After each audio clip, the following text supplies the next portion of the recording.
Ahí está. Este, ¿Recibieron el esquema de la clase de hoy con los links? ¿Alguien tendría la buena voluntad de presentarlo para que lo analicemos? A ver, Mm. las chicas que son las más entusiastas. Yo no tengo problema, profe. Si quiere, Bueno, ¿hay sí, alguna por favor, duda? dale. Bueno, el primer link, No, mostrar a ver, yo o voy a abro intentar, todo. claro, yo voy a intentar mostrar todo, Bien. a ver si la, si la computadora me deja. Dígame si se ve. Lo que no entiendo, yo lo tengo abierto y no Sí, entiendo por qué no me deja mostrar. Es decir, no aparece como opción. Me aparecen otras ventanas, pero no esa que está abierta, el Word, ese que les mandé. claro. Así que, bueno, vamos a tener que recurrir a tus servicios para que, No hay drama, usted vaya diciéndome nomás. bueno, ¿Se ve ahí ya el Word? sí, ahí se ve, ahí se ve. Bueno, hoy vamos a intentar, para que sea un poco más entretenida y participativa la reunión, aplicar los principios de la didáctica que dicen que el profesor tendría que tender a que los alumnos sean actores importantes en, en la comprensión en la búsqueda de entender un tema cualquiera, que sean los alumnos los gestores de su propia formación. Este, y no que se cumpla la función tradicional, que se cumpla la función tradicional de las clases, en que el profesor cuenta lo que sabe y los alumnos tratan de acordarse después lo que dijo el profe, este, y en eso consiste el aprendizaje. Yo creo que es superadora la idea de tratar de que el profesor, en vez de hacer eso que acabo de decir, se dedique a recorrer un esquema que los oriente a los alumnos para que ellos cuando decidan abocarse al tema, sea porque lo necesitan para trabajar, o sea que lo necesiten para rendir una materia, este, puedan usar ese esquema y darle sustancia acudiendo a la bibliografía. O sea, ¿se entiende la diferencia? La diferencia sería en que el alumno es actor importante en las decisiones de lo que se lee, lo que se estudia, este, y que el profesor lo que hace es orientarlo para que esa tarea sea rápida, sea redituable, se aproveche bien, que no se dejen cosas fuera de tratamiento, eh, para que el alumno cuando la necesite, por el motivo que fuere, o ya el profesional esté trabajando, acuda a ese esquema y rápidamente adquiera un cúmulo de conocimientos que le permiten atender debidamente el tema en la práctica. O sea, si hoy vamos a ver el tema del riego, tema de la fertilidad en los viñedos y y el tema del control de maleza, vamos a tratar de usar una forma de proceder en la clase en la que ustedes sean más participativos en vez de estar simplemente escuchando lo que yo tengo para decir. Entonces, estos links que yo les mando es para que, es como un ejemplo, una guía que vamos a recorrer juntos, tratando de sacarle provecho a la información que está en la bibliografía, con fines prácticos, concretos, de que ustedes sepan el tema del riego y la fertilidad y la maleza cuando hablamos de un viñedo. Y no solo que sepan, sino que estén en condiciones de perfeccionar ese conocimiento una vez que lo lleguen a necesitar. A dedicar a trabajar en el tema, tener un mecanismo que le permita actualizar y ahondar rápidamente en los temas para un manejo solvente en la práctica. Entonces, una base de la cuestión, o el punto de partida de esta forma de proceder en el aprendizaje, es que primero se construya un esquema, una guía, que a partir de lo que uno ya sabe. Ustedes han tenido materias vinculadas al riego, a la fertilización, al manejo del suelo, al control de plagas, enfermedades y maleza. Entonces, no están en cero. No es que todo lo que vamos a decir hoy es una novedad plena, sino que hay un esquema, hay un cúmulo de conocimientos que ustedes ya tienen, y lo que vamos a hacer en la clase es ordenar esos conocimientos preexistentes y ver qué es lo particular de la vid, o del manejo de un viñedo que ustedes tendrían que atender.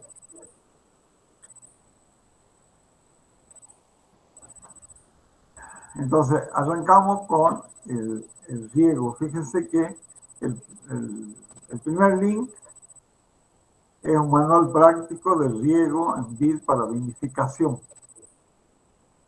¿Lo podríamos abrir, Eliana? Sí.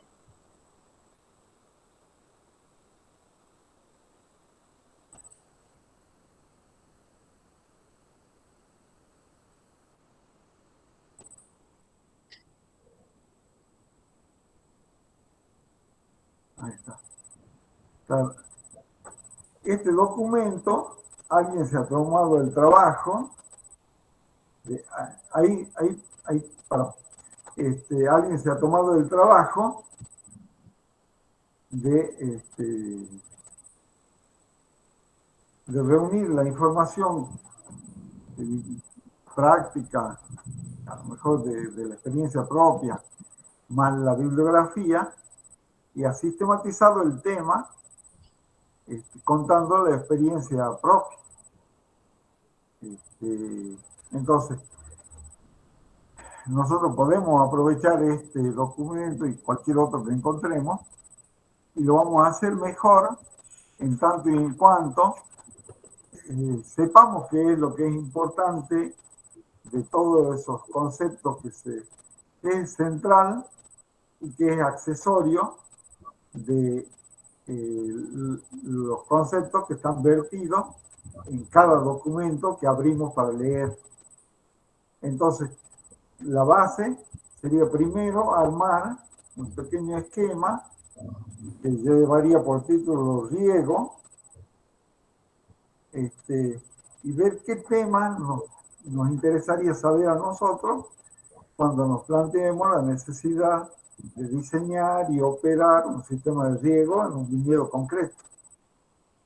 Entonces, esa parte la podemos hacer en conjunto. se le puede ocurrir una idea, me la dicen, y la sistematizamos a la idea, y después cuando leemos cada documento, lo miramos rápidamente porque no hay mucho tiempo, después ustedes lo pueden leer tranquilo, vamos extrayendo de ahí la sustancia, el relleno de ese esquema que armamos inicialmente, para que sea más entretenido. Entonces, si ustedes dicen, los contratan a una empresa y le dicen, ingeniera, quiero que me diseñe un sistema de riego para una plantación nueva, o que usted opere y evalúe la calidad del sistema que yo ya tengo instalada en la propiedad y que quiero, que creo que se puede mejorar. Entonces, ¿qué es lo que tendríamos que saber del riego? ¿Cuáles serían los conceptos fundamentales que nosotros tendríamos que investigar, aprovechar la experiencia ajena para estar en condiciones de hacer esas tareas que les digo? Es lo primero que se le ocurriría que habría que saber. Es para todos, ¿no?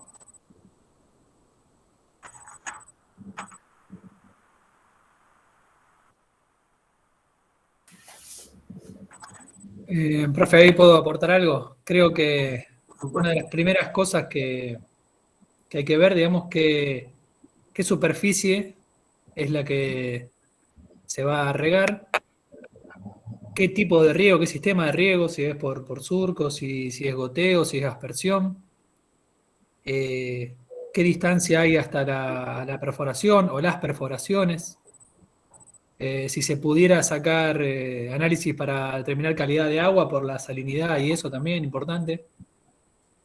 Si se va a plantear fertirriego o no.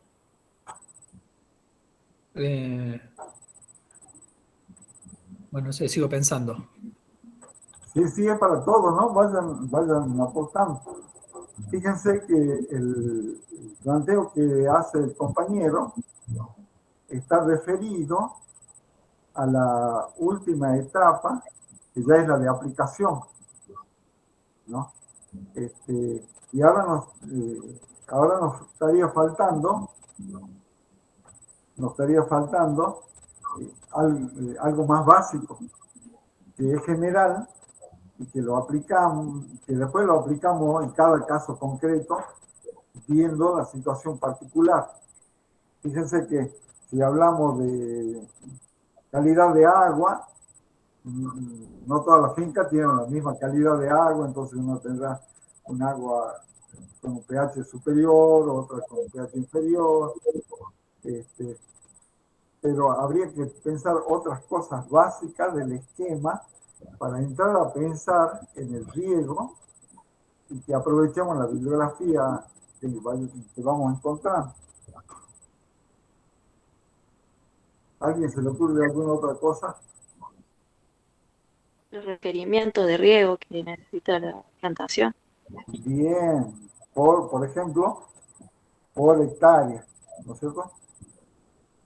El requerimiento del total de riego. La bibliografía, cuando hablamos del total de riego que requiere la vid, habla de unos 12.000 metros cúbicos por año.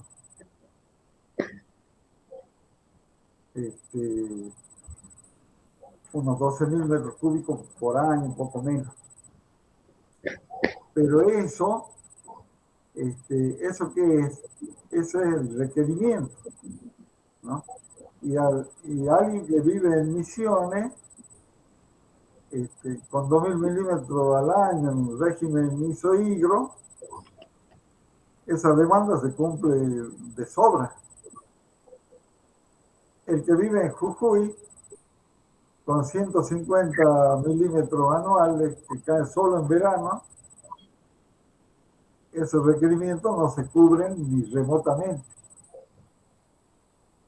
¿Qué otra cosa básica tendríamos, que ya la dijimos cuando hablábamos en clases anteriores. No le quiero decir el tema para que si no va a ser como el caballo blanco de San Martín. ¿Qué otra cosa básica no haría falta para pensar en la aplicación de esos 12.000 metros cúbicos por hectárea y por año?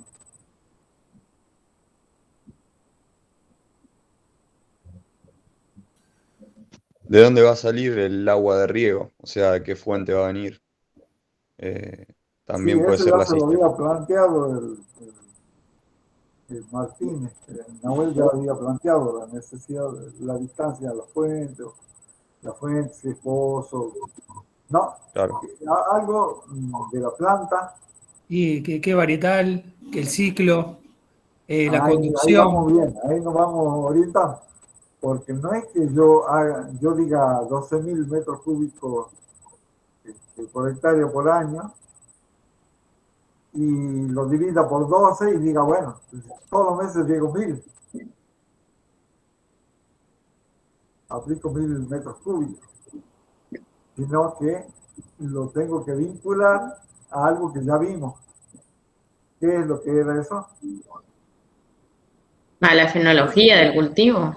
Bien, a la fenología, sí señorita, es la fenología porque no es lo mismo una planta totalmente desprovista de hojas en pleno invierno que una planta en plena brotación, en etapa de floración, en etapa de crecimiento del fruto, en etapa de envedo, que es cuando empieza a aparecer el color, en etapa de maduración. Ahí, cuando uno piensa de esa manera, se da cuenta que la planta no va a necesitar la misma cantidad y yo haría mal en aplicarle exactamente la misma lámina cada mes. Entonces, si nosotros aplicamos la idea de la fenología al análisis del tema, nos damos cuenta que tenemos que analizar qué requerimientos tiene la planta según su estado fenológico. La planta que en pleno invierno sin hojas sí requiere agua, pero es un nivel muy bajo la cantidad de agua que necesita, puesto que el motor de la absorción del agua es la evapotranspiración. Entonces, si no hay hojas para evapotranspirar, las raíces lo único que necesitan es una cierta humedad para mantenerse vivas, pero no tienen otra función. En cambio, cuando se inicia la brotación, ya ahí sí, porque la hoja tierna, el sarmiento recién emergido, son demandantes de agua. ¿Y de qué otra cosa demandará ese instante o esa temporada en la que se arranca la fertilización? Perdón, ya se lo dije, en la que arranca la brotación y va a requerir nutrientes que antes no necesitamos muy poco.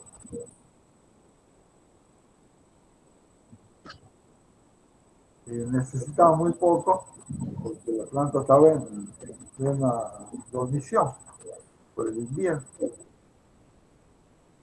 Entonces, tenemos el requerimiento de riego, tenemos la fenología,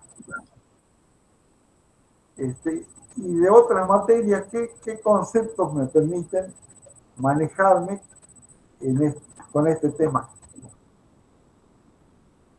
Por ejemplo, alguna materia que ustedes hayan tenido en cuarto año, por ahí se da habitualmente esa materia.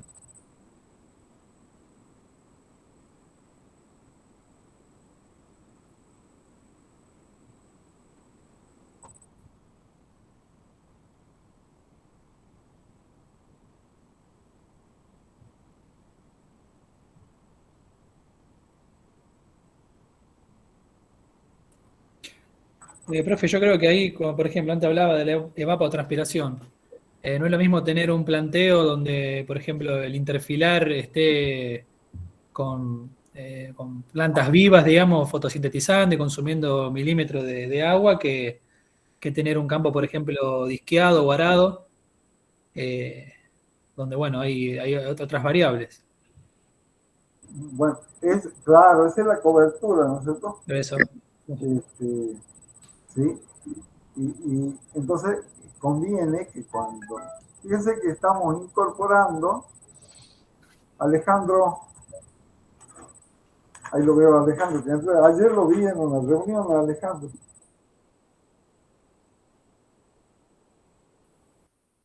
Sí, profesor, en la En la de los eh, frutales de frutales templados, sí, templados, sí.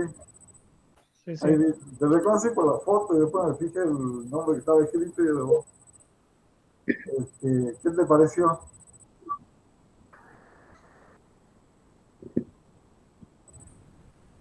Bueno, después te hablas. No, no, se me cortó. No, estuvo muy interesante, sí. Nosotros igual estuvimos por la mañana nomás, porque a la tarde teníamos clases. A mí me pasa exactamente lo mismo. Yo estuve a la mañana y después a la tarde ya le pegué el faltazo. Estuvo muy interesante la primera conferencia sobre TANAP en Uruguay. Eso no lo vi, no llegué tarde. Así que hablaron sobre. Habrá quedado grabada esa reunión, me imagino. Sí, quedó grabada en YouTube, dijeron que iba a estar. Bien. Sí. Bueno, entonces tenemos los requerimientos totales. Sabemos que esos requerimientos totales no se aplican de forma uniforme eh, todos los meses. Eso vinculado con la tecnología. Después aquí el compañero Nahuel señala este, que también va a incidir la cobertura, si es cobertura viva o cobertura muerta, va a incidir. Y después estamos vinculados, fíjense que cuando nosotros pensamos en la tecnología, vemos que la fertilidad también va a acompañar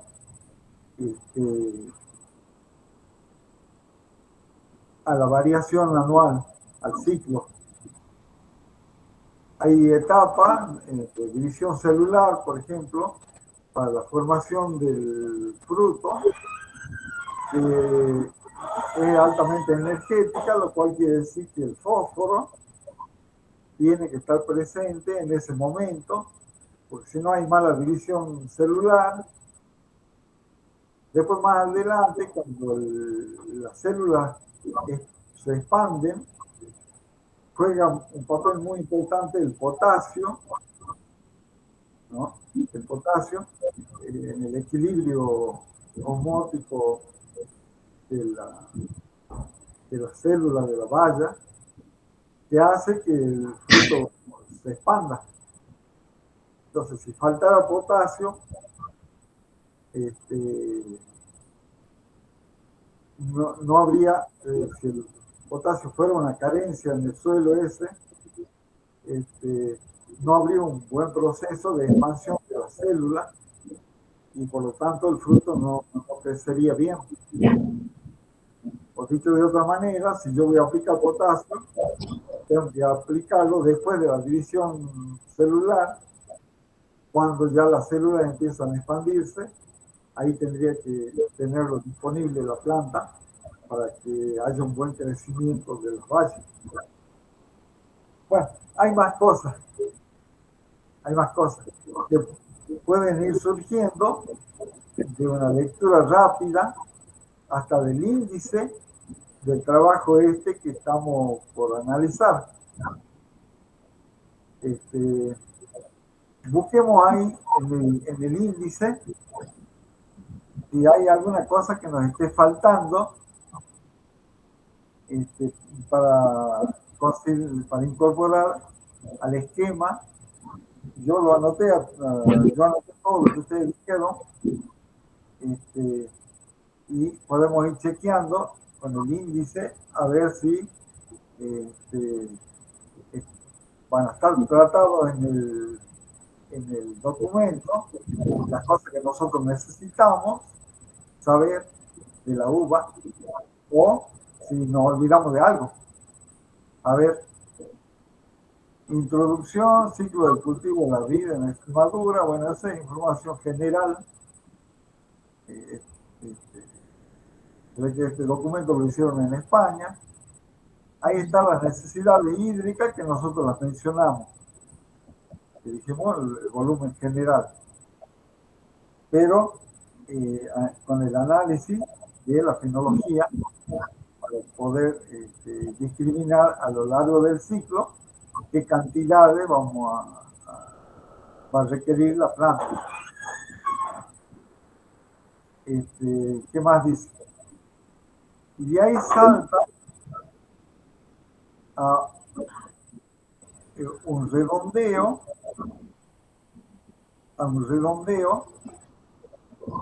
del tema, porque lo que hace es proponer estrategias de riego deficitario controlado. ¿Qué quiere decir eso? Que cuando nosotros hicimos el cuadro de evapotranspiración de la vid, considerando la evapotranspiración potencial, el coeficiente K, y calculamos los milímetros por mes, estamos en condiciones de aplicar esto que aparece en el punto 4 del índice, en la página 4, que dice estrategia de riego deficitario controlado. Como nosotros ya clarificamos la demanda, la necesidad de agua de la planta, del viñedo, podemos jugar a mermarle un poco el aporte, buscando mejorar la calidad de la fruta. Pero con la salvedad de que esa reducción del agua nunca sea en los momentos críticos. Porque si yo le hago faltar en los momentos críticos, voy a afectar el crecimiento de la planta o voy a afectar la producción de fruta. Entonces, salvo esos instantes críticos, el resto yo puedo jugar así. Si la planta necesita 3 riegos, darle uno menos, por ejemplo. O darle los mismos 3 riegos, pero con una lámina un poco menor, con un cierto porcentaje, ¿no? Y eso, ¿cómo lo usaría una vez que yo ya tengo eso armado y lo aplico? ¿Cómo aprovecharía la experiencia del primer año al haber aplicado esa reducción intencional y cuidadosa en el aporte de agua debajo de la demanda de la planta? ¿Cómo aprovecharía eso luego de la planta?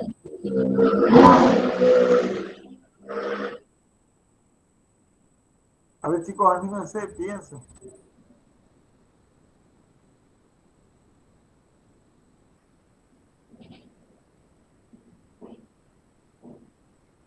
Y ver el comportamiento que tuvo la plantación al final del ciclo y de ahí ir jugando con la cantidad de agua.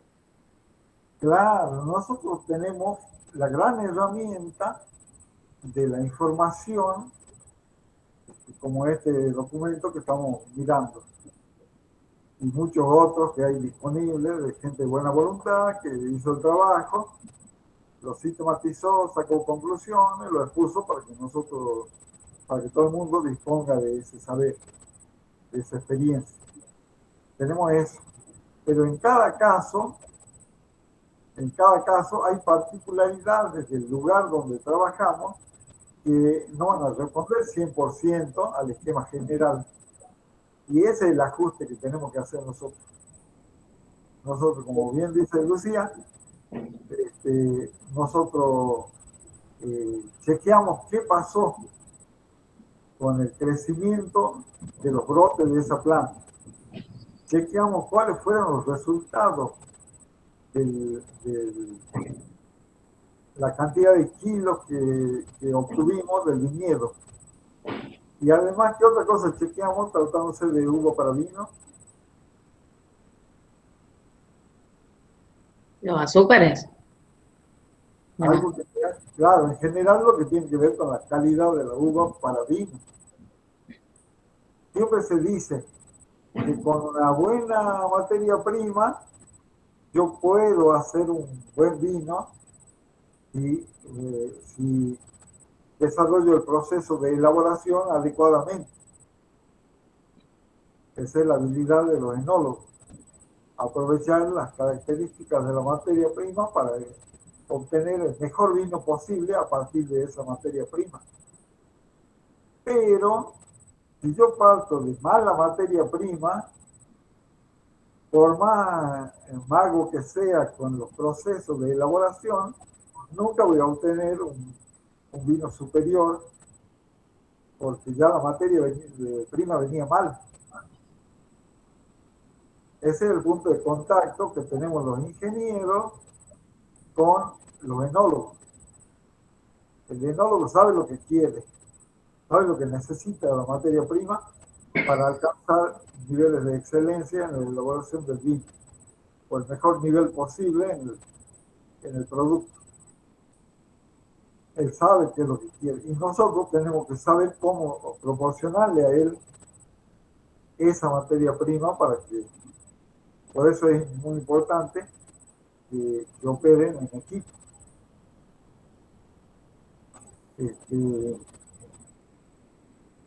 Entonces, esas evaluaciones que decíamos que podemos hacer de cómo operó el sistema de riego que nosotros aplicamos para ese viñedo a través de el equilibrio que dijimos que había que mantener entre el follaje y la producción de fruta. Si nosotros orientamos el vivero a través de la fertilidad y del riego a un crecimiento exuberante con frutos muy sombreados, de poco color, con poca azúcar, y quiere decir que tenemos que cambiar eso, tenemos que jugar a reducir el aporte tanto de agua como de nutrientes a través de la fertilidad, del manejo de la fertilidad, para que la uva esa llegue a un estado de excelencia para que la aproveche bien el enólogo. Y si nosotros operamos de enólogo también, bueno, toda la responsabilidad es nuestra. En Mendoza, los ingenieros agrónomos que se reciben en la Facultad de Ciencias Agrarias de la Universidad de Cuyo están habilitados para operar legalmente como si fueran enólogos, porque reciben mucha formación en producción primaria y también en elaboración de vino. Entonces los ingenieros también, los que somos de otras facultades, tenemos que hacer cursos de enología porque no tenemos esos niveles de especialización durante la carrera. Hay que buscársela después. Y fíjense que se entendió esto del riego deficitario controlado, ¿no?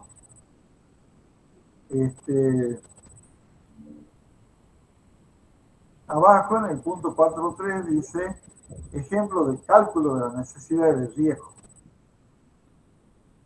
Entonces ahí ya tenemos un ejemplo concreto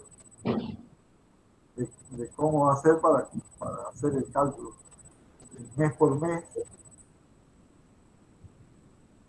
Después, una cosa que nosotros no pusimos en nuestro esquema son los indicadores de estado hídrico. O sea, ¿cómo evalúo yo cuán abastecida está la planta en cuanto a su necesidad de agua? Porque si yo digo que yo lo voy a someter al viñedo a déficit controlado, tengo que saber cuándo, si no me estoy pasando la mano, o si no estoy siendo excesivamente suave en cuanto a la restricción, podría restringirlo un poco más, pero tengo que tener una medida. Eso es lo que me permite operar y corregir. Entonces, tiene que haber indicadores, que eso nosotros no lo pusimos en nuestro esquema.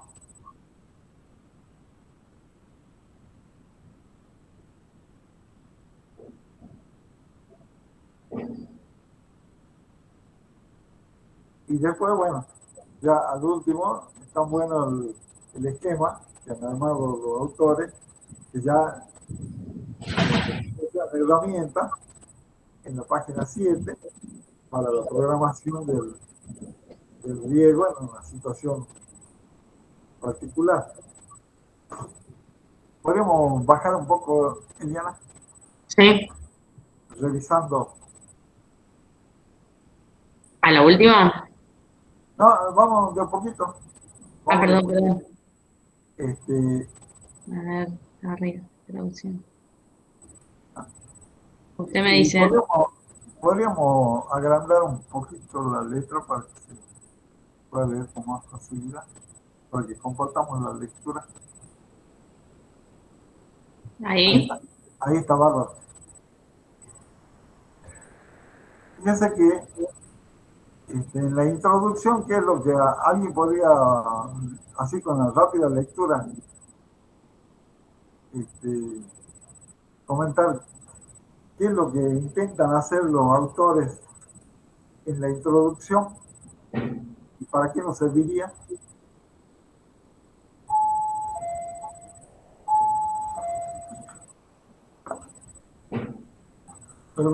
Perdón, yo me salgo, piensen un momentito, yo voy a ver quién toca el timbre en mi casa.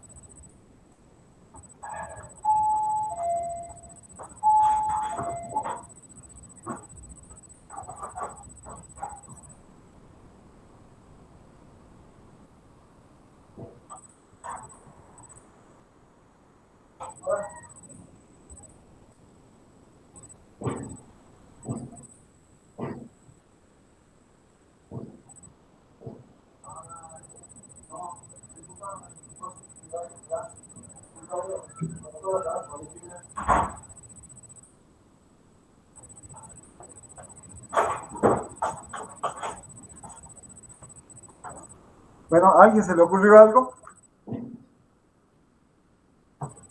Y habla de la caracterización botánica, la morfología, cómo es la producción en el mundo.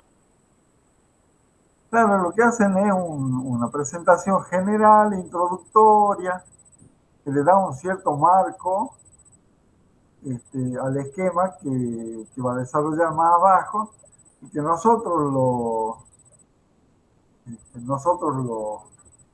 prearmamos con nuestras propias ideas, ¿no?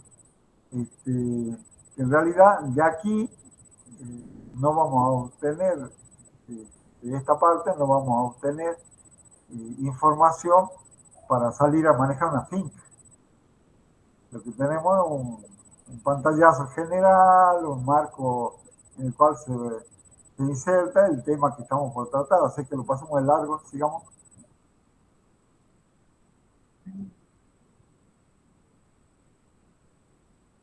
¿Digo? Aquí, el ciclo del cultivo. Bueno, y ahí ya tenemos un punto que nosotros habíamos previsto que tenía que aparecer, ¿no? Que es el tema de la fenología. Entonces, me hablan de que dice, arranca, se inicia con los lloros. ¿Qué será eso? Cuando se inicia la actividad fisiológica de la planta, después de, bueno, de donde tuvieron los cortes de poda, ahí hay una secreción de savia bruta. Ah, excelente, Nahuel. Eso es. El lloro es, hay por ahí unos videitos donde se ve claramente cómo gotea el extremo cortado de los sarmientos, gotea la savia. Bueno, ese es el lloro. Entonces, el artículo dice que arranca con el lloro y dice que es marzo-abril. ¿Qué opinamos respecto a eso? ¿Será marzo-abril? Y no, es el hemisferio norte ese. Eso es en España. Claro. Y aquí, Y ahora para esta época, septiembre, octubre. claro, tal cual, tal cual. Hoy recibí un video de unos productores de Purmamarca que han podado unas uvas criollas que tienen y gotea tremendamente porque ya está avanzada la brotación. Ellos hicieron los cortes ya cuando la planta está en plena actividad y por esos cortes se escapa la savia que están mandando activamente la raíz. Entonces, en este momento, desde el punto de vista del interés nuestro, ¿conviene regar o no?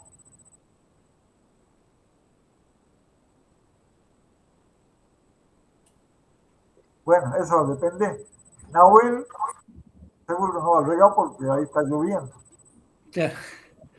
Pero aquí en Jujuy sí, Sí, sí, hay que regar, sí, se empieza ya la actividad. claro, porque aquí en Jujuy la actividad, la lluvia aparece en diciembre.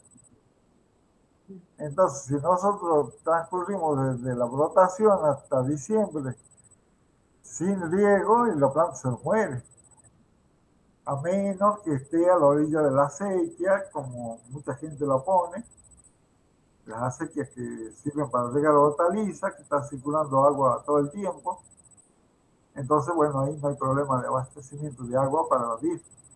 Pero en una plantación, sí o sí tengo que iniciar ya el riego después de la poda. Porque cuando yo podo, lo que hago es apurarlo al viñedo para que brote.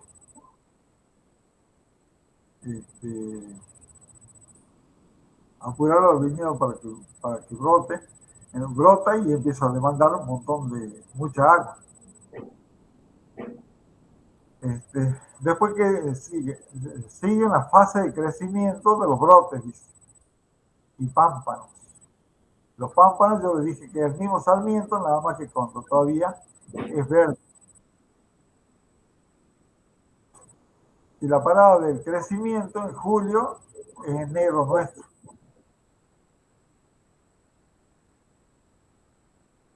Bueno, entonces, aquí está descrito están descritas las distintas etapas del ciclo anual de la vid. Después se detiene, después sufre el agostamiento y se convierte en sarmiento. O sea, el pámpano deja de ser verde, se hace marrón, se acumula corcho sobre la protector, sube el protector sobre la rama, toma un color canela y ahí se llama sarmiento. ¿Y dónde andará la fructificación en este esquema? Bueno, aquí se la cuentan más abajo, pero piénsenlo ustedes. Por ejemplo, arrancamos con el lloro. Ahí todavía no hay fruta, pero visible. Pero sí estaba prearmado lo que el futuro va a ser el racimo, un sector del meristema de la yema destinado a la formación de fruta. Eso ya es distinguible. Entonces, si uno hace un corte de laboratorio y observa el corte ese en el microscopio, puede llegar a reconocer dónde están los racimos. Entonces, así sabemos, antes que brote la yema, antes que broten las yemas del sarmiento, en qué yema hay mayor cantidad de racimos. Por eso dijimos que hay especies, hay variedades que forman el fruto en la parte basal del sarmiento o del pámpano. Y hay otros que son indistintos, en cualquier yema arman racimos, y hay otros que arman racimos en el extremo de la rama, alejado de la base. Entonces uno, a través de esos cortes histológicos, puede llegar a definir cuál yema es la que me conviene dejar por la cantidad de racimos preformados que ya se nota que tiene.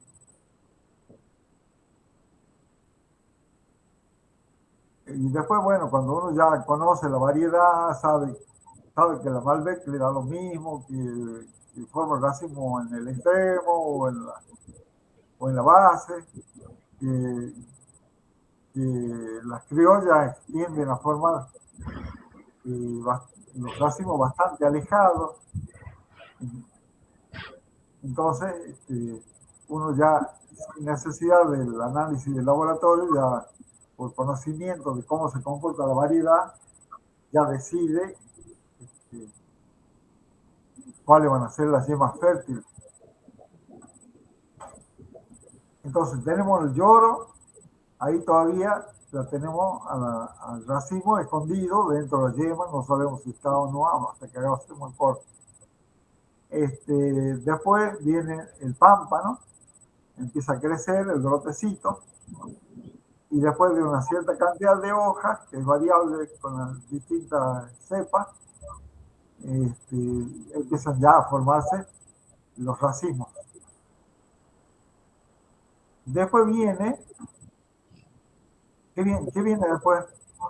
Ya dijimos hace un rato, viene de la floración, viene el cuaje, ya cuando el fruto está cuajado, hay un proceso de división celular, donde queda definida, al final de ese proceso, que dura un mes, una cosa así, queda definida la cantidad de células que va a tener cada valla. Después viene, a continuación de ese proceso, viene otro proceso que es de elongación celular. Ahí hay mucha absorción de agua, hay un aumento de la presión del agua en el interior de la vacuola de la célula, y esta hace que se estiren las paredes celulares, entonces le dan el tamaño definitivo a cada célula, y así defino el tamaño de la valla.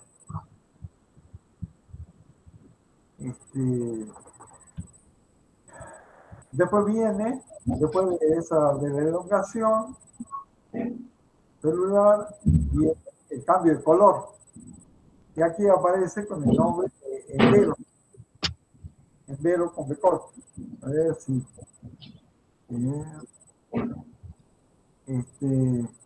después viene ya, a partir de ahí ya se inicia la síntesis de los pigmentos que le van a dar el color a la uva.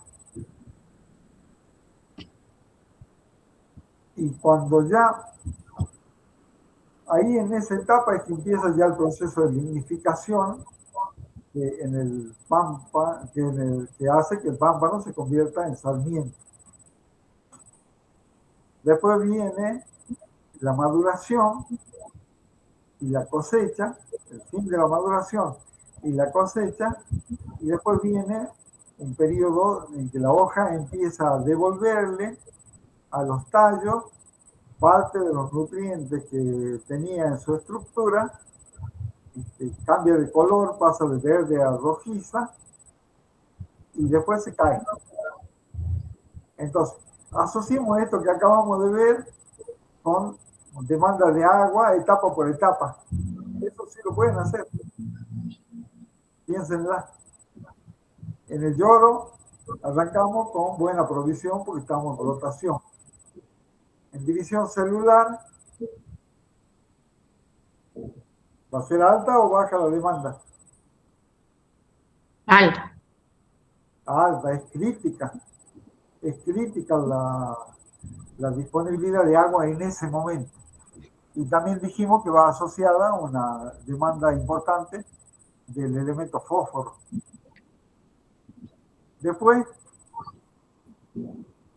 cuando viene el periodo de elongación celular, ahí dijimos que interviene el potasio como cofactor de enzimas que gobiernan la presión osmótica de las células, de las vacuolas, que hace que se expanda la célula. Entonces, también hace falta agua. Una vez que ya quedó definida la cantidad de células y esas células se elongaron, se estiraron lo más que pudieron, después viene recién un poco menos de demanda porque ahí ya quedó conformado el tamaño del racimo, el peso del racimo. Después viene acumulación de azúcares, disminución de los ácidos orgánicos que están en el jugo, y ahí ya empieza a haber un poco menos de necesidad de agua, pero como hace calor, porque es más allá de diciembre, igual la cantidad de agua no disminuye tanto, sigue siendo alta, aunque un poco menor. ¿Cuándo empezará a mermar ya la cantidad de agua necesaria? Fíjense ahí en el esquema de la secuencia de la fenología.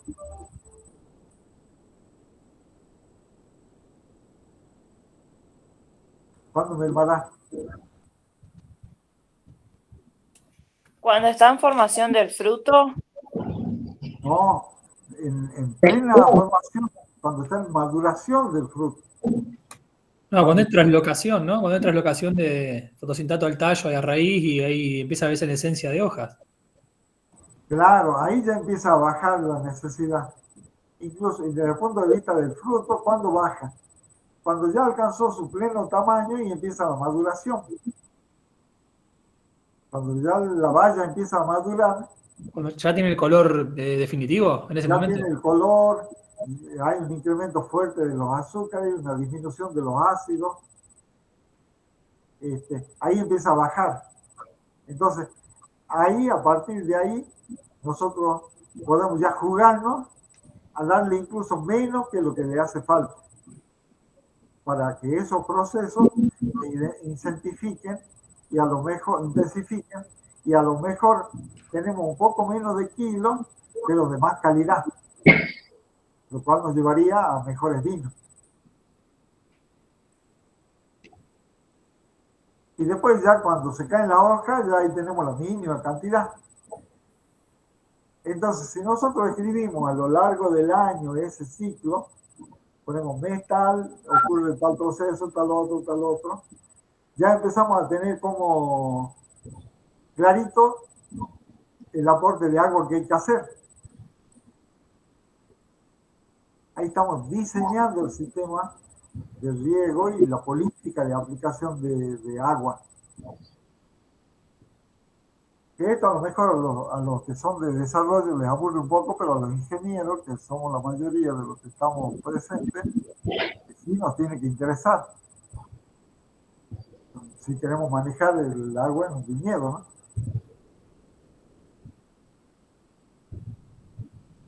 Entonces, ahí bajemos Entonces ya correlacionamos la disponibilidad de agua con el ciclo de la vida. Esto cuando lo lean, después de este jueguito que yo les hago, lo van a entender mejor y se les va a quedar rápidamente, porque van a saber por qué. Aquí ponen fotos, pero son fotos para España, ¿no?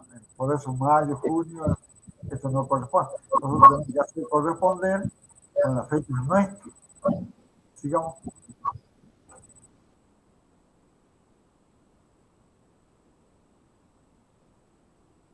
Bueno, y aquí están las herramientas técnicas que disponen los ingenieros de darle números a esto, armarse un cuadro con los números ya. Ahora, ese número que uno obtiene es producto de una elaboración matemática. No quiere decir que se vaya a ajustar 100% a cada campo, a cada lugar. Si yo tengo un suelo arcilloso en un sector de la finca, un suelo muy oxigenado y grueso, de textura gruesa, en otro sector no se va a comportar igual. Pero es un número que uno, contrastando con los resultados, puede ir corrigiendo. Entonces, yo el primer año me juego y hago un cálculo y lo aplico. Al año siguiente puedo mejorar el sistema de riego haciendo, contrastando los resultados con los valores. A ver si me pasé con de agua, si me calculé mal los fertilizantes, los achico, los agrando. Entonces, sigamos. Por ahí más abajo está el cuadro ya directamente que ellos han calculado. Eso le enseñan a ustedes aquí en Jujuy se enseña en climatología. Supongo que ustedes también le enseñaran lo mismo. Aquí ven, está el cuadro de necesidad de agua, de consumo de agua de la vid, de la demanda que tiene la planta, y que es muy baja en pleno invierno. En abril, cuando ya está por empezar la brotación, aumenta y se hace máximo en agosto, que viene a ser febrero nuestro. Agosto en España es febrero para nosotros. Y después empieza a bajar, como dijimos. Pero fíjense que esto, ¿cuál es la ventaja de analizar los temas de esta manera? En que nosotros no tratamos de memorizar simplemente las cosas, sino que nosotros incluso las prevemos y después las refrendamos con lo que encontramos en el escrito. Y vamos chequeando a ver si coincide, si no coincide, que me olvidé. Es mucho más fácil corregir una idea que uno ha preformado que adquirir esa misma idea con la sola lectura sin haber pensado antes. Sigamos para abajo.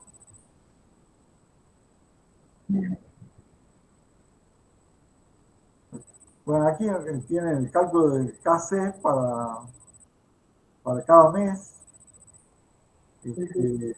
Sigamos.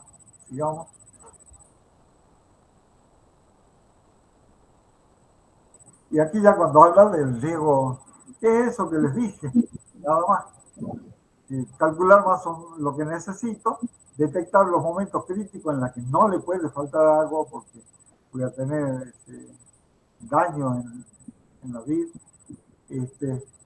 Definidos esos puntos críticos, después en el resto ya empiezo a mezclinarle el agua y juego en lograr mayor calidad con la menor pérdida posible de rendimiento.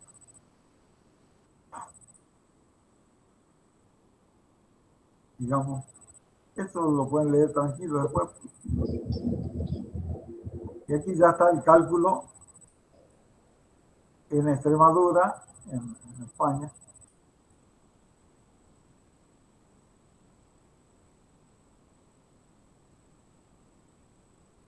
A ver si está el cálculo definitivo.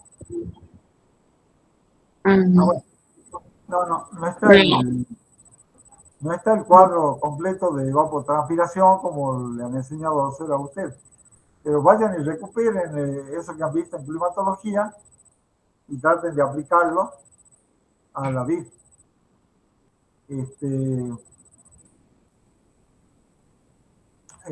Ahora veamos los indicadores. Se nos fue un montón el tiempo. Veamos los indicadores.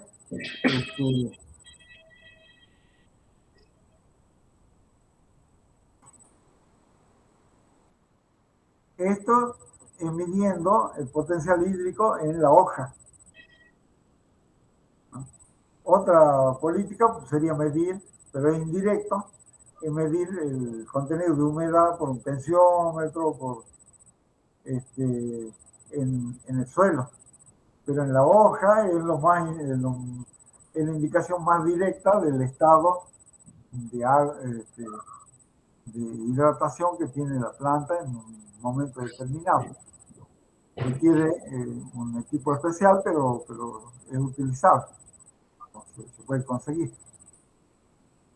Entonces yo mido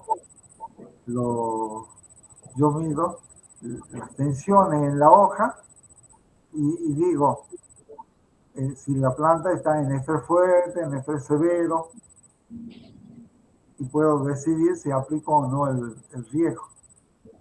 En los momentos críticos que son la división celular, la brotación, la división celular y la elongación celular, no puedo irme hacia abajo en la tabla esta. Ahí ya en ese periodo tengo que tratar de mantener el viñedo en ausencia de estrés. Y después ya, después que haya pasado esa etapa, yo empiezo a usar estrés. Nunca voy a llegar al severo porque tengo temor de hacerle daño al sarmiento, ¿no? Ni siquiera fuerte. Y a lo más que se llega es a un estrés moderado, que va a coincidir con esta presión en bares que yo mido en la hoja. Entonces, de esa manera juego con el agua. Bueno, entonces, si ustedes quieren ahondar en el tema, este es el mecanismo que yo les propongo, jugar con eso. Eliana, por favor, ¿podríamos volver al esquemita general? Cerremos Sí. este.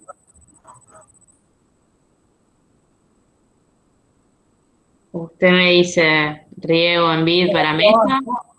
No, después abajo hay un ejemplo de cómo han calculado para uva de mesa.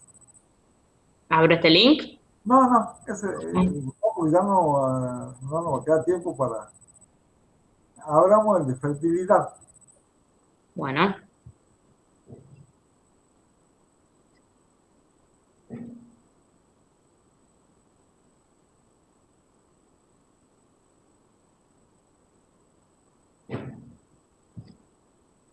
Bueno, entonces, hagamos rápidamente el esquemita de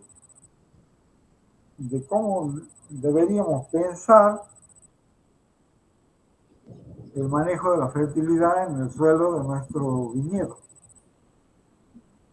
Lo mismo que hicimos para el riego, veamos qué conceptos nosotros tendríamos que manejar para poder operar en la práctica.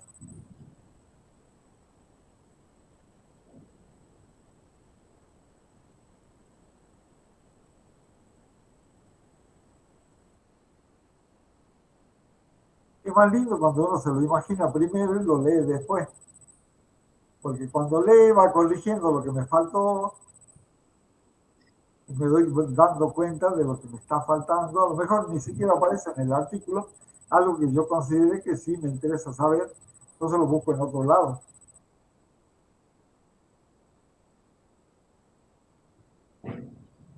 Entonces, ¿cuáles serían los elementos básicos que tendríamos que buscar en este y otros artículos para poder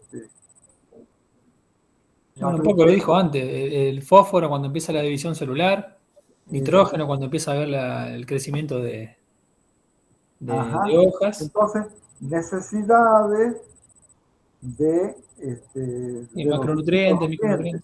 Claro. Esa es una cosa.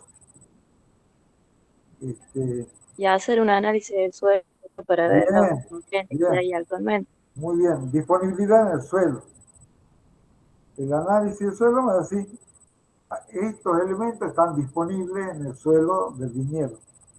¿Qué más?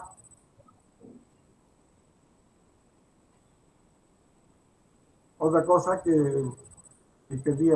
otra herramienta que le han enseñado también, como que en fisiología han visto eso. Los análisis de qué tipo, ya no de suelo.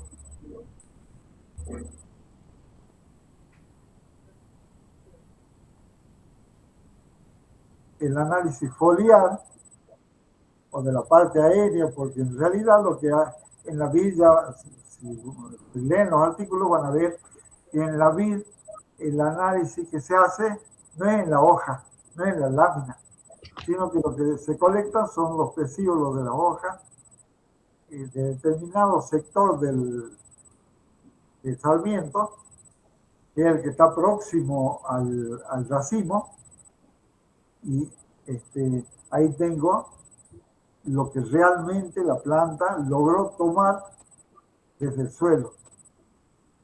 Y los dos análisis son útiles, o el de suelo ya no vale la pena si yo tengo el de la hoja. No, los dos son útiles, porque en el suelo ves lo que tenés disponible. Muy bien. En el suelo es Y aparte perdón, Sí, sí, está bien. para la consideración de la siembra, al comienzo de la producción. Claro, cuando yo estoy diseñando el viñedo, tengo que saber en qué sitio lo voy a estar poniendo la planta, en todos sus aspectos. Ya dijimos que no solo la fertilidad, sino la estructura, la textura, eh, la profundidad efectiva, la presencia de limitantes. Todo eso lo tengo que tener clarito antes de hacer el viñedo, porque yo ya ahí voy, con esos datos yo voy armando mi política de manejo del viñedo.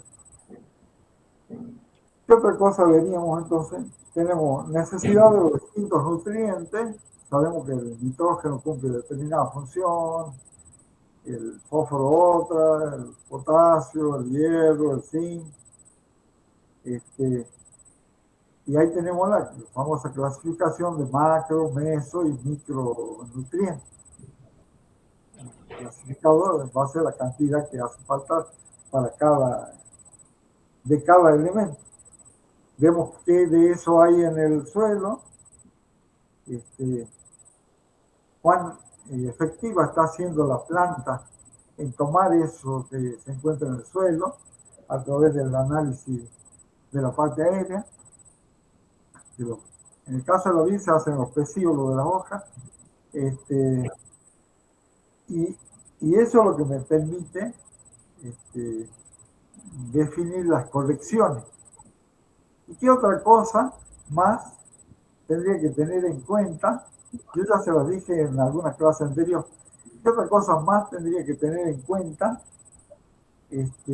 para definir? A ver, voy a comprar o voy a aplicar tantos kilos de nitrógeno, tanto de fósforo, tanto de potasio, voy a aplicar zinc en determinado momento. ¿Qué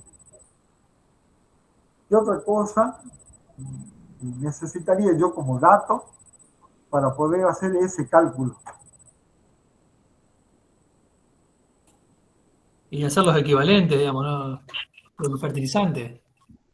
Para calcular la cantidad de kilos, dice usted, por... Claro, no, bueno, eso sí, eso después, pero respecto a la planta, ¿qué es lo que yo tendría que saber de la planta que me ayude a calcular los kilos de cada cosa, de cada elemento? y 0 kilos para algunos. Ver la etapa en la que está. O la extracción del año anterior, digamos, Claro, el rendimiento del año anterior. eso. Pero que ya dijimos, cuál era el índice que tomábamos. Era una mezcla, era el cociente entre los kilos de poda, la materia seca de la poda, y versus contrastada con los kilos de uvas que yo coseché de esas plantas. Si el cociente está desbalanceado a favor del follaje, ¿qué pasó con los fertilizantes? ¿Le puso de más o le puso de menos? ¿Tiene más hoja que racimo? Y está excedido en nitrógeno probablemente. Estoy excedido en fertilizante en general. Ah, Y si fuera al revés, si tengo más racimo y poca hoja, también estoy desbalanceado porque eso quiere decir que esos racimos se formaron a partir de las reservas de la planta y la voy debilitando. Entonces, si yo persisto en esa política de hacerle dar mucha fruta con poca hoja, lo que voy a hacer es debilitarla a la planta y se me va a terminar muriendo. Entonces, el índice del RABAS, se llama RABAS como Z, B larga y Z, RABAS, relaciona entonces la cantidad de kilos del material extraído en la poda versus la cantidad de fruta, los kilos de fruta que se obtuvieron en esas plantas. Entonces ahí, con ese valor, yo puedo corregir y asegurarme de que voy a tener una planta durable, que no se me está debilitando, pero que no hay exceso de hojas para que la calidad de la fruta no disminuya. Entonces, eso nos faltaba, ¿no? Y hay trabajo, uno encuentra fácil, las extracciones de nutrientes que se producen en cada año. Es decir, cuánto de cada elemento requiere la planta para su rotación, para su formación de frutos. Entonces, con esos valores, yo tengo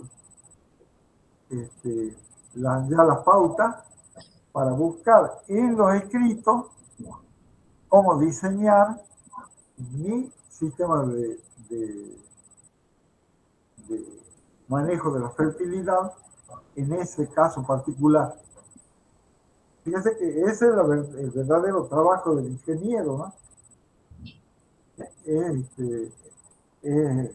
modelizar lo que ocurre en el campo, tener la capacidad de modificarlo, si no es, evaluarlo si está bien y modificarlo si está mal, sea por un sentido o en el otro. Y ahí, a la fuerza, tenemos que conversar con el enólogo. Él sabe lo que quiere en la fruta. Por ejemplo, si yo le proporciono una fruta con poca acidez natural, él le tiene que corregir en la bodega, cuando está haciendo el vino, esa falta de acidez, agregándole ácidos orgánicos permitidos. Pero esa capacidad que él tiene de corregir el pH del mosto es limitada, porque el mosto tiene un efecto buffer que llega un momento que por más que le agregue ácido, no lo logra corregir. Y entonces, ¿qué hace? Se queja con el ingeniero porque le dio una uva con baja acidez. Entonces, lo que yo todo mi diseño debe estar orientado a lograr la alta calidad de la fruta. Bueno, bajemos un poquito, Eliana. Ya estamos terminando. Vamos a terminar el prepo. Entonces, fíjense que aquí hay una cosa que no lo pusimos, que son los factores genéticos. Que hay variedades que toman más de determinados elementos que otros. Bueno, eso también es bueno saber. Cuando yo... El medio, que haya buenas temperaturas, que luz, buena aireación, bueno, todo lo que ya sabemos de lo que es las necesidades de la planta. Sigamos. Bueno, creo que ahí ya se está terminando. Ahí están los macro y mesonutrientes. Sigamos.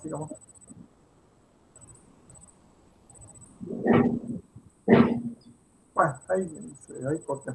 Volvamos al esquema general. Entonces, es lo mismo que el tema del agua, el tema de los nutrientes. Siempre hacemos cálculos nosotros.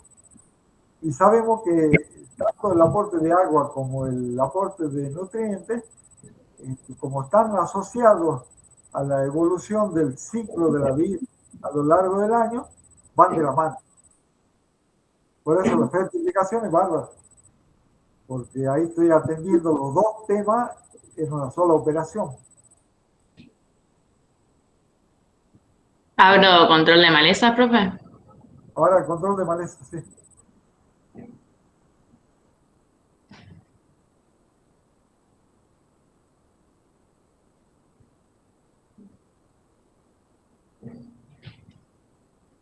Bueno, este trabajo habla en general de manejo integrado de malezas. Yo después, dando vueltas ahí en internet, encontré un archivo que no fue aquí, ya se los mando, que es específico de la vid. Esto habla en general de el manejo de la maleza, pero me pareció interesante porque había algunos de ustedes que me hablaba el otro día de manejo integrado de las malezas, de pensar en el control de maleza, no en términos de como la medicina tradicional, es vos estás resfriado, tomás esta pastilla y lo solucionás, sino haciéndose cargo de la diversidad del ecosistema que se genera en el viñedo y atendiendo los distintos factores. Por ejemplo, el control de maleza tiene que estar asociado a pensar en cultivos intercalares. Tiene que estar orientado a ver cómo si conviene que esos cultivos intercalares sean vivos o ocupen un espacio en el viñedo en determinada época en que la planta no necesita demasiada agua. ¿Y cuándo será? En invierno. En invierno, cuando no le hace falta agua. ¿Ves cómo ya están manejando los conceptos del ciclo? Entonces, ¿qué pasturas sugerirían sembrar en pleno invierno para aprovechar que la planta no demanda mucha agua?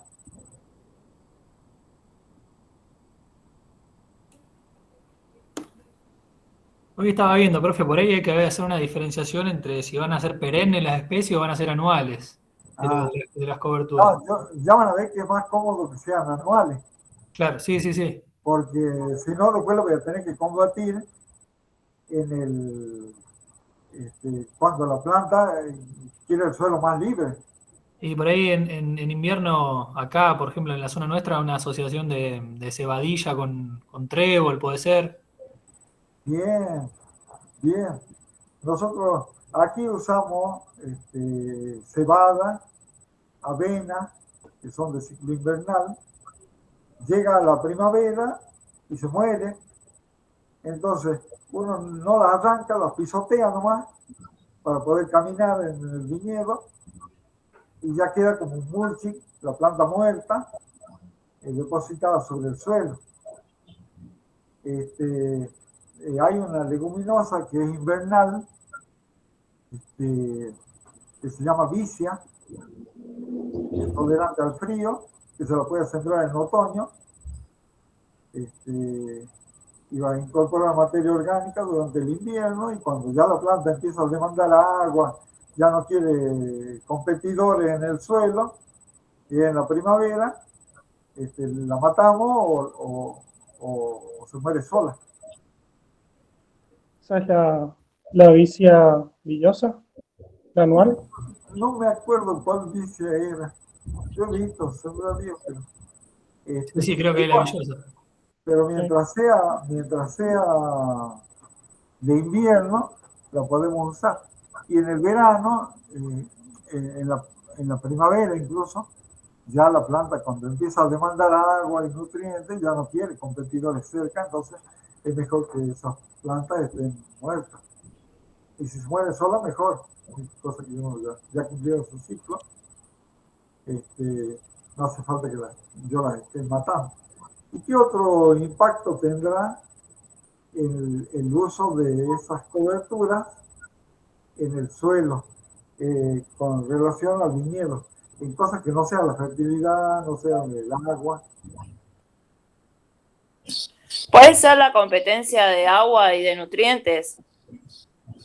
Claro, para elegir los cultivos intercalares, nosotros elegimos aquellos que ocupen un periodo del año el suelo donde la planta de vid no la necesita. Pero no, yo decía, algún efecto No, de y esa generalmente, ¿Cómo? no, y no sé si se refería por ahí a que, si se está hablando de leguminosas por ahí, ayudan a la fijación de nutrientes también del suelo. Claro, hay fijación de nitrógeno al suelo, hay una mejora de la cantidad de materia orgánica en el suelo. Las Nosotros propiedades tenemos físicas y suelos químicas. muy esqueléticos, arenas casi puras, que le viene bien siempre la materia orgánica. Y después hay que pensar en que si yo logro tener una cobertura en el suelo, voy a disminuir la necesidad de agua porque se va a evaporar muy menos. Se evapora menos agua porque esa cobertura vegetal la frena. Sobre Claro, todo, retiene el agua ya se murió. y ayuda un poco en la infiltración también. También porque se mejora la disponibilidad de materia orgánica en el suelo, lo que mejora la estructura. Y hay otra cosa que es interesante de las coberturas, y es que debajo de ese mulching de materia orgánica, uno puede sembrar tranquilamente hongos benéficos que ataquen, que sean insecticidas o incluso antifúngicos, como el tricoderma para controlar hongos, y o si no, el Beauveria para atacar los insectos. Entonces fíjense el efecto, se genera en el viñedo un ambiente donde los patógenos, ¿sí? o las plagas, los insectos, tienen un enemigo natural muy presente en un ambiente que les resulta favorable. Cuando uno aplica estos hongos antifúngicos o insecticidas, nunca lo puede exponer al sol porque rápidamente se muere el hongo y el insecto después pasa caminando por encima y no le pasa nada. Tiene que estar en un ambiente húmedo, protegido de la insolación directa. Entonces, debajo de ese mulching, si yo siembro Beauveria, siembro tricoderma, estoy sembrando enemigos naturales de los problemas sanitarios que después van a disminuir la necesidad de controles extras que yo tenga que hacer para mantener limpio el viñedo en el momento porque ya estoy atacándolo, previniendo los problemas. Entonces hay que pensar que las malezas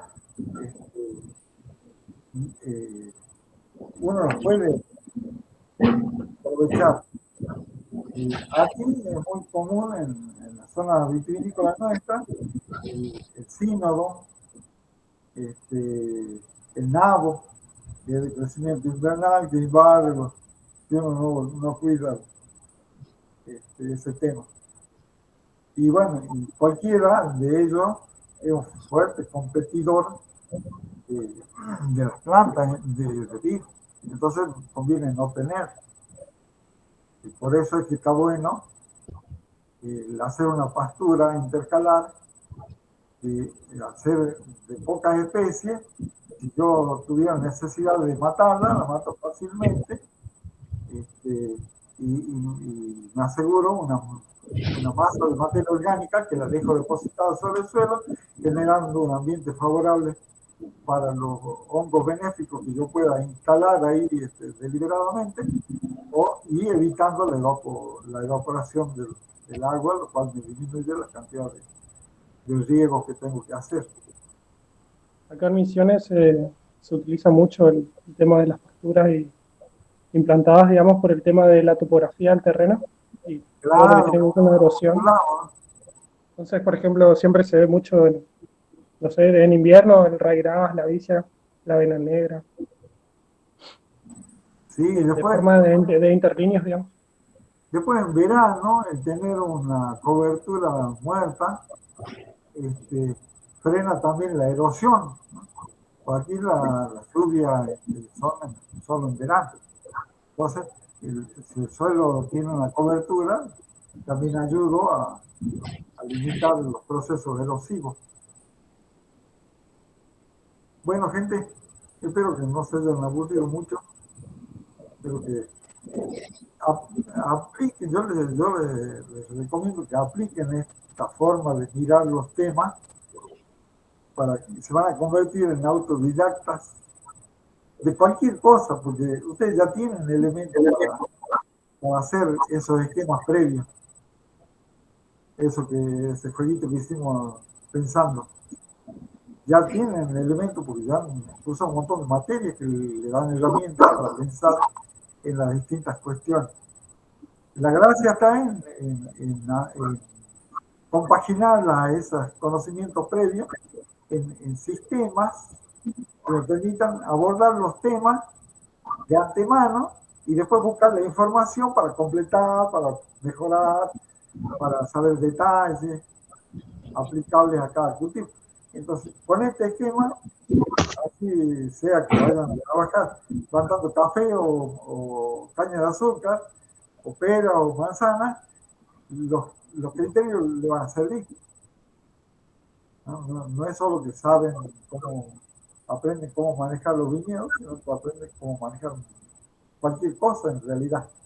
Y rápidamente, y desde una actitud autodidacta, menos dependiente del profe, del libro. Bueno, chicos, muchas gracias. Bueno, profe, hasta la próxima. Es un gusto jugar un rato con usted. Chao, profe. Que tenga Chao, profe, gracias. Hasta luego. Chao, profe. Chao, profe. Chao, profe, hasta luego. Luego.